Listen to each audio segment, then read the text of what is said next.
Sifter for the ear. News, interviews, reviews, cinema, TV, streaming.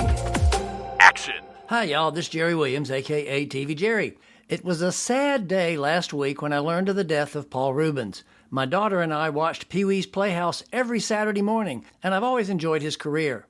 In honor of his passing, Movieland is screening his first film, Pee-wee's Big Adventure, also the first film that Tim Burton directed. It'll play this weekend and Monday night. They're also hosting a re-release of Old Boy, the ultra-violent hit from 2003, which will also include a Q&A with filmmaker Nick Refn and director Park Chan-wook. Visit the BTM Cinemas website for times and tickets. Will came in 150%, even in rehearsal. He was on it. And I said, whoa, this guy is really, really professional and very committed to what he was doing. That was Daphne Maxwell Reid talking about working with Will Smith when she was on The Fresh Prince of Bel-Air. Daphne is best known for playing Aunt Vivian on Fresh Prince, but she's been in numerous other films and TV shows, including several with her husband, Tim Reid. They've been living in Virginia for many years, continuing to act and produce shows. Just recently, Daphne started sharing hosting duties on Virginia This Morning on CBS 6. Today we'll talk about her career as an actor, a photographer, and a clothing designer. Sifter Review of the Week. Twisted Metal on Peacock. Yet another video game that takes place in a post-apocalyptic world is adapted to the screen. In this one, the major cities in the U.S. are protected by giant walls and armed guards, while the rest of the country is wild and dangerous anarchy. Anthony Mackie plays a milkman who specializes in braving the continuous attacks to deliver goods between cities. His comic sensibilities serve him well as he wisecracks his way through the villains with the help of a souped-up car and lots of weapons. Pretty soon, he's paired up with a sullen woman, played by Stephanie Beatrice, and their friendship/rivalry forms the movie's core relationship. Her gruff attitude and dry delivery add punch to the duo's chemistry. Since this was created by Rhett Reese and Paul Wernick, the duo behind Zombieland and the Deadpool films, you can expect plenty of offhand violence, followed by an offhand quip. Given this pedigree, you might expect something extra, but even with the upbeat action and smart aleck lines, Twisted Metal only occasionally generates mild excitement. I gave it 3 out of 5 stars. Daphne Maxwell Reid. We've both been in production most of our lives. We were on the Culture Works board together, and now we have something else new in common. What is that? Well, I was on Channel 6 for 14 years, and you're getting ready to be on there soon. Hey, good. I was reviewing movies. I was the man in the dark. Oh, cool. Very nice to hear. So you were born in New York, and you went to the Bronx High School of Science, and then you went to a master's degree in interior design and architecture. What's with this acting thing? How did that show up? Oh, opportunity presented itself, and I took advantage of it. I had a modeling career while I was in college, discovered by Eileen Ford in New York. Footnote. The Eileen Ford Agency was the premier modeling agency, and Daphne was the first black woman on the cover of Glamour magazine. And it continued to bloom. And then one day I was working in Chicago doing commercials and photo prints and narrations and voiceovers and that kind of thing. Right. And Robert Conrad came to town. Footnote. Robert Conrad was an actor best known for his TV hits Hawaiian Eye and The Wild Wild West. And was casting for a show called The Duke that he wanted to shoot in Chicago, a series. And he cast me as a recurring character, and then it bloomed from there. It did go crazy. So did you have acting experience when you were younger? Because, I mean, you high school and college, you were doing, interior design and science and things. In high school, they had after-school programs on Saturdays, and I was with a fun group called the Group Theater Workshop that later became the Negro Ensemble Company. Oh, cool. But I was just passing time, spending an afternoon and some evenings with a group of folks that were a lot of fun. And I was also singing with the All-City Chorus and doing a lot of other things in New York that had great opportunities for a lot of cultural things to do. So that's what I did. So you've been performing forever. Forever. Yeah. I think my mother said I started when I was 3. There you go. And Robert Conrad had put me in the next show that he was in Los Angeles. And that's how I got my agent. And what show was that? It was called A Man Called Sloan. And it was a really cool production. The makeup artist who did my makeup for A Man Called Sloan, which had aged me to an 80-year-old woman that was Wow. going to shrivel up and die, was named Tommy Waters. He was the original Tommy on the Mickey Mouse Club.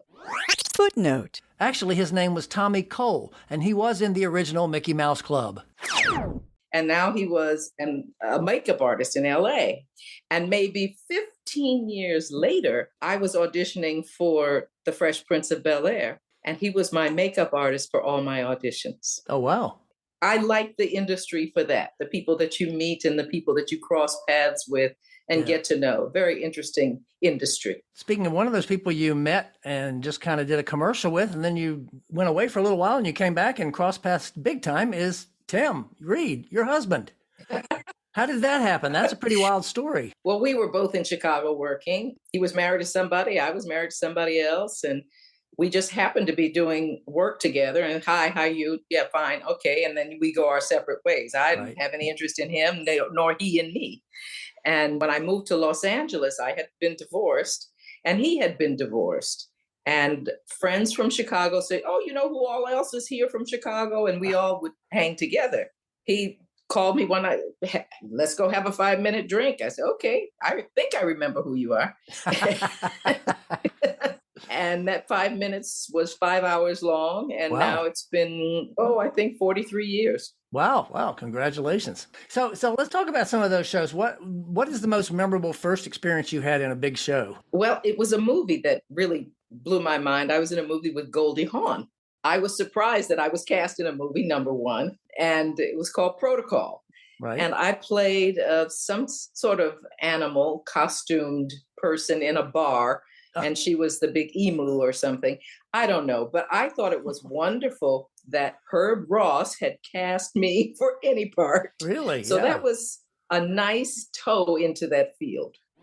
Footnote. Protocol director Herb Ross was known for many hits, including Funny Lady, The Goodbye Girl, Footloose, and Steel Magnolias. Yeah. First TV show that I remember being excited about was when I got to be on WKRP with Tim. Footnote. In case you're completely oblivious, Tim Reid played Venus Flytrap on the hit sitcom WKRP in Cincinnati for 4 seasons. I got to do it twice and really enjoyed that. Well, let's talk about some of your big ones, like Simon and Simon as Temple Hill, the reporter. Tell me an interesting story, a cool story. What happened on that was kind of cool or interesting? Well, a lot of the writers who were on WKRP were all friends of ours. And they started writing for Simon and Simon. Tim got on the show as Simon and Simon. Right. And somehow in the writer's room, it came up that Downtown Brown needed a girlfriend and they needed a newscaster, I think I was. And they hired me. And I became a recurring character on Simon and Simon. We had a lot of fun on that show. Frank's Place. Yes. That was the show that came after Simon and Simon. Right. Tim created it with Hugh Wilson. And Hugh cast me. Tim did not. Hugh cast me. Did Tim not want you, or did he come around, or how did that work? He didn't want to assume. Oh, right. So Hugh thought that I could do the part, and he cast me. And that was my favorite show of all time. Wow. And every time I watch an episode, I cry because it had such potential and it's such talent on that show. And I learned so much from hanging around folks who had been in the business since the 30s and 40s. Wow. It was a grand show to shoot. Surprise guest drop in. Actually, I want to fast forward back to Richmond now because somebody wanted to say hello and welcome to you. Hold on one second. Hello, team. Hi there. Welcome. Miss Jessica. Footnote. Jessica is Jessica Knoll, who's executive producer and co-host of Virginia This Morning on CBS 6. You didn't tell me this morning you were going to be part of this. I know, and I said goodbye to you for the weekend and said I'll see you on Monday, and here we are. It's always good to be able to pull off a little acting there, Jessica, I guess. We do our best. She was busy. Was engrossed in carpet or something.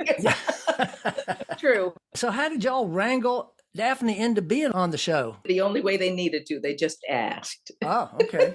Daphne and Tim have been friends of the show for a number of years. They were in very recently, and everybody is always so incredibly delighted when Daphne is with us. Right. And as I looked across the studio daydreaming, I thought, you know what? She really knows what to do in front of a camera.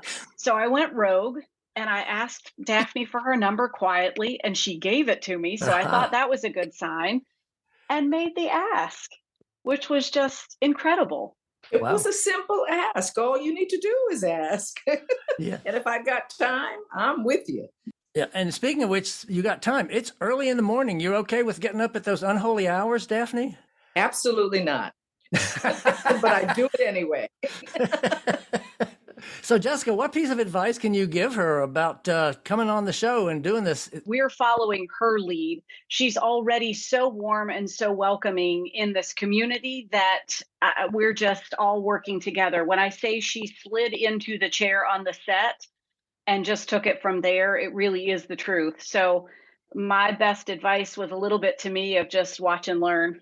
She is such a good host. She's wonderful to play off of. She's so smooth, and she has this down pat. They started me with little information, and I had to. First day was a little challenging, but I had a lot of fun. So I say, I'll work this out. So, Jessica, any final words for Daphne before you get back to taking a nap, maybe, since you've been up all morning? Hey, Daphne, thank you so much. Already, we've only been able to spend a handful of days together, and yet it feels like you're already part of this fold and family. So we just appreciate your time and sharing it with us. So we really are delighted. Thank you. And my pleasure. My pleasure. Thank you, Jessica. I look forward to seeing you in person one of these days soon. Thank you so much to Daphne. And we say, Jerry, thank you very much. And Daphne, looking forward to seeing you in the morning. See you on Monday. That was a nice surprise. Thank you, Jerry. And you know, we've all three were on the Culture Works board at one time. Oh, okay. I do want to ask you one question. Obviously, you're in SAG. Footnote. SAG stands for Screen Actors Guild and is the union for actors. How do you work around that with CBS 6? Because I can't imagine they're paying you SAG rates to be on TV. No, this is a news program, and that contract is not under assault at this point. Oh, good, good. So let's pick back up here.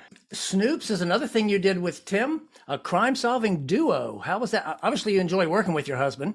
Well, yes, we did enjoy working with each other back then. And that's a loaded statement. And back then as opposed to now? Oh, I enjoy working with him. We just finished a movie this spring that he directed. I had a good time with that too. Snoops was kind of like a play on Nuke and Nora Charles from the 50s. Right. It was a husband and wife who just kind of fell into circumstances where they needed to solve a problem or solve a crime. And it was a fun show. And then, of course, the one that most people know you from is Fresh Prince of Bel-Air. You on 74 episodes as Vivian Banks. Footnote. Janet Huber originated the role of Vivian Banks on the show, and Daphne took over after 3 seasons. At the end of her reign, she was pregnant. So I got the baby when I started the show. And my first episode was introducing me and little baby Nikki. Oh, cool. Wow, that's wild. Obviously, you still get recognized for that show, I'm assuming. Yes, very much so. And it's lovely because it's such an iconic show that I get recognized by the third generation of people. Oh, wow. Oh, my grandmother I used to sit with my grandmother and watch this show. And wow. Oh, yeah, great.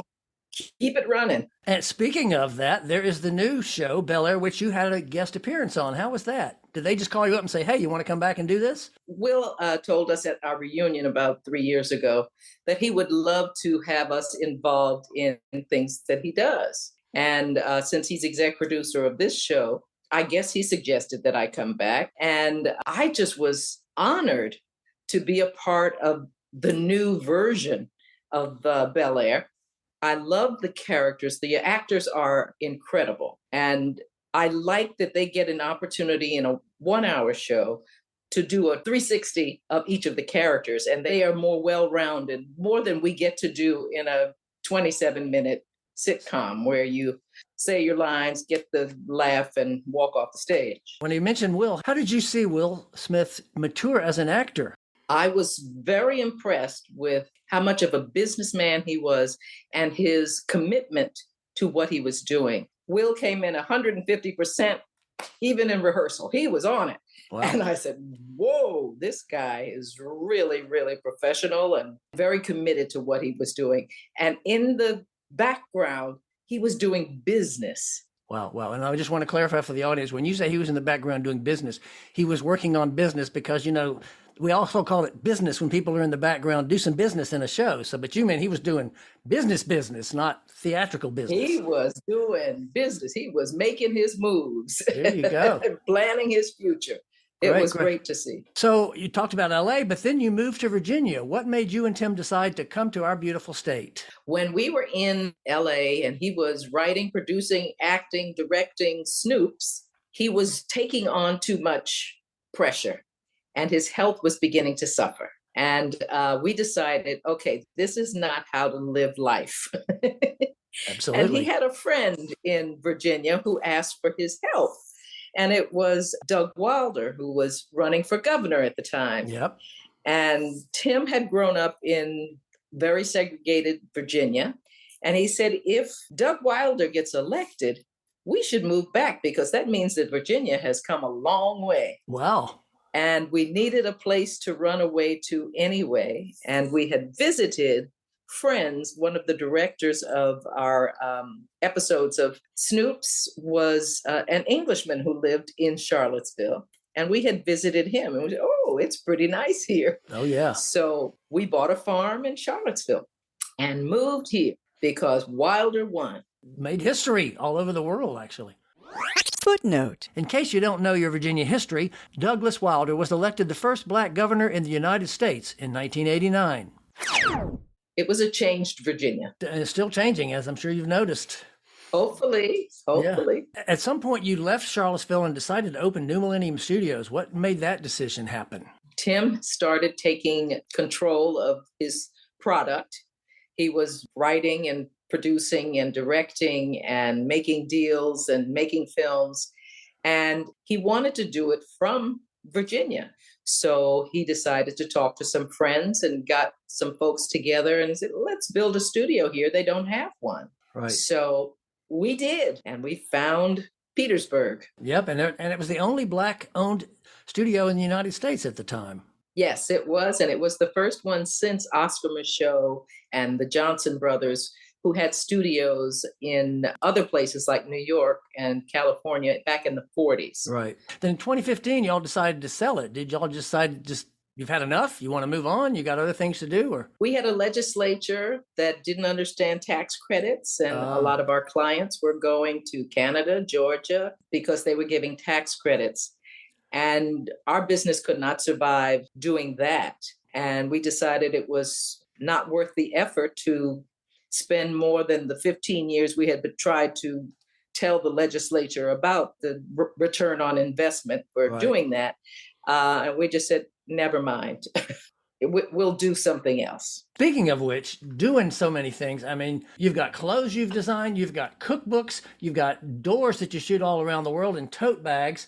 What's your fascination with doors? You've got books and calendars and all kind of door stuff. Where did that come from? I think it came from college, from my studies of interior design and architecture. I kind of focus on the details in architecture and was drawn to the textures, colors, craftsmanship of doors. And I traveled an awful lot, which was wonderful, all over the world.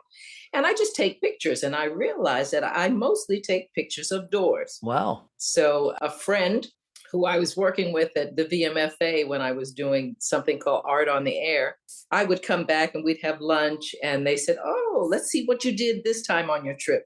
And I'd show them pictures and they said, you should do a gallery showing of these photos. And I'm going, you got to be a photographic artist to do that. Right, and they said, why don't you do that? So on my 60th birthday, I decided I was going to be a photographic artist, and I had to go about the journey of figuring out what that meant and how to do it. And how successful has that been for you? It was wonderful journey. I started out doing big prints and was getting a lot of sales for that, and still have big prints that I sell. But the economy changed in 2008. And so I went to note cards and calendars and something less expensive to inventory. Right, and masks. Don't forget your masks, because I had one of your Culture Works masks. Oh, yes, that's COVID related. What do I do? While I can't go see folks, I'll do something that's needed, which was the masks. There you And I go. tried a bunch of different ones and found a pattern that I liked and started whipping them out. Still have mine. So, speaking of doors, have you found any really cool doors around Richmond? I haven't looked. I only take doors internationally. I don't do any domestic doors. There are so many posters in the United States, the doors of Charleston, the doors of this, the door. Right. I'm not going to compete. These are introducing people to the concept of dreaming of travel. Oh, okay, good, which we all love to do. Now, one of the things you did a couple of years ago was A Jazzman's Blues, which was Tyler Perry's first drama. And I'm assuming you knew that Richmond VCU graduate Joshua Boone had his first lead. Did y'all get a chance to connect some? I don't think so. Oh, really? That's too bad. It was a very short section of the movie that I did, and it was after the movie had been done. And there was a character that needed the aging of the character that opens the film, and they needed that section reshot. So they brought me in to shoot that section. So I didn't get to work with anybody except Tyler and his shooting crew. That's too bad, but Joshua was a great guy from what I hear. It really was a good film. It was a good movie. I liked it. I gave it a good review. Now, what about Black Lady Sketch Show? That had to be fun. Footnote. A Black Lady Sketch Show is a comedy series that's been running on HBO for 4 seasons. That was a blast. That was it was a great, great fun time. I was honored to be asked to be in that show, that somebody thought I could be funny. What was your part? What'd you do for that show? I was a judge of some kind of a contest that 2 characters were trying to make something out of junk and had to come up with the best one. And it was mostly a conversation with the other judge and the host of the show, which was our lead character. And it was just all improv. I was going to ask if it was scripted or improv. Yeah. It was a fun, great, great unscripted show. We just had a lot of fun. Do you like doing improv? I do. Do you? Yeah, I think that's called life. Yeah, You don't get a script. that's true. Now, you also design clothes, Daphne's Styles. Where did that inspiration come from? I've been sewing since I was 9 years old and have been making my own wardrobe for years and years and years and years. Oh, Lord. Even sometimes for shows. Simon and Simon, I wore a lot of my own clothes and they gave me a nice fashion credit. Tim has a institute. Footnote. The Legacy Media Institute is a nonprofit that brings leading professionals in the film and TV industry to work with young filmmakers. And we have a fundraiser, and his first fundraiser that involved a fashion show, he said, you should make a line of those coats that you wear all the time that people stop you in the street and ask you, where'd you get that from? And I said, okay, I'll make the line for you. And I made it and sold them right off the runway. I said, Great. okay, I'll continue to do this. So I do it as custom work so that I'm not, in the basement just sewing all the time. So you mentioned that Tim is directing a movie that the two of you are starring in. What's that about and when's it coming? He directed a movie called Call Me Now. I played the character Cleo's the soothsayer, her mother. Uh-huh. And that was when we worked together. And the movie finished in March. And we're going to have a private screening sometime soon. So I'll keep folks posted on that. Speaking of that, what's next for you? You've got you got Channel 6. That's going to keep you busy. I guess you got anything else going on that you know of? Every morning I get up and go to Channel 6 There you and go. having a wonderful time. I also do speaking engagements and I get to share my tote bags and books and things with groups that invite me to do that. Otherwise, I'm just traveling and deciding what my next move is going to be. When you do these lectures, what are you talking about? Your own career, or is it something different? It's a little bit about my career, but I try to inspire people to dream and to notice the details in their life going from A to B, rather than just getting to B. Noticing the details, which makes your life very rich if you're paying attention to the details in your life. And I want people to dream and be brave and jump off a cliff and try something new that they've never done. Right. And follow their heart and passions on a journey that will take them someplace wonderful. Speaking of which, I want to ask you, when you have a minute to relax and you don't have to say CBS shows, what are you watching? I watch HGTV. Oh, really? I'm a rehab nut. Still part of my architecture goes back to, yeah. it all comes back to that. I watch cooking shows because I love to see how people eat ingredients differently than how I treat them, and love to experiment with those kinds of things. I love sharing time with my granddaughter who is at VCU, and she's going to be a junior this year. Wow. And getting to spend time with her after not being able to while she was living in LA and we were living in Virginia and working. It's just been the joy of my life. And then I also have a grandson in Texas, and I love hearing about his travels and exploits. Is she majoring in theater or something? Is she going to be an actor too? Or she'll probably be an actor, but she's majoring in psychology. Well, it didn't affect you. You were majoring in architecture and you became an actor. So I guess it runs in the family that way. Who knows? She's going to be whatever she wants to be. There you go.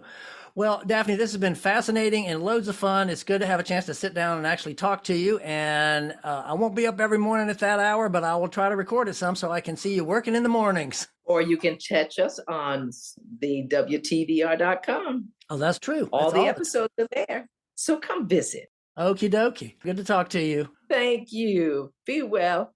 That was Daphne Maxwell Reid, an actor best known for playing Aunt Vivian on The Fresh Prince of Bel-Air, but she's been in numerous other films and TV shows. Just recently, she started sharing hosting duties on Virginia This Morning on CBS 6. I'll post a link to her website, which features her photographs, clothes, and more. It'll be on the webpage for this show at tvjerry.com.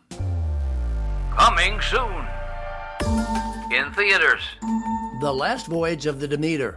A crew sailing from Carpathia to England discover they have a vampire on board.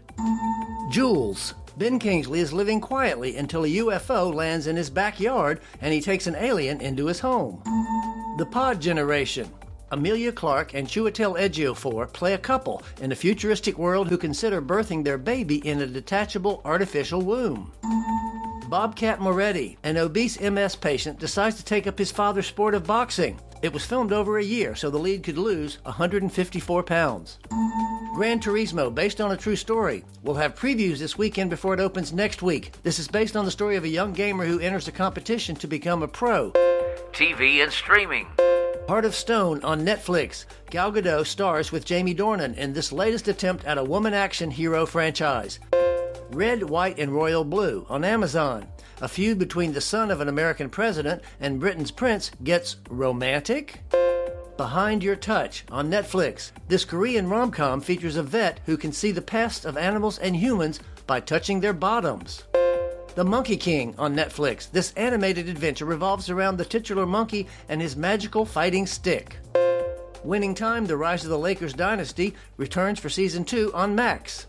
Next week will feature another nationally known name, Ricky Lake, who will be joined by director Abby Epstein and local acupuncturist Keith Bell to talk about the movie The Business of Birth Control, which will be screening at this year's Richmond International Film Festival. This is Jerry Williams. Thanks for listening. For more Sister, including literally thousands of reviews, visit tvjerry.com. That's a wrap.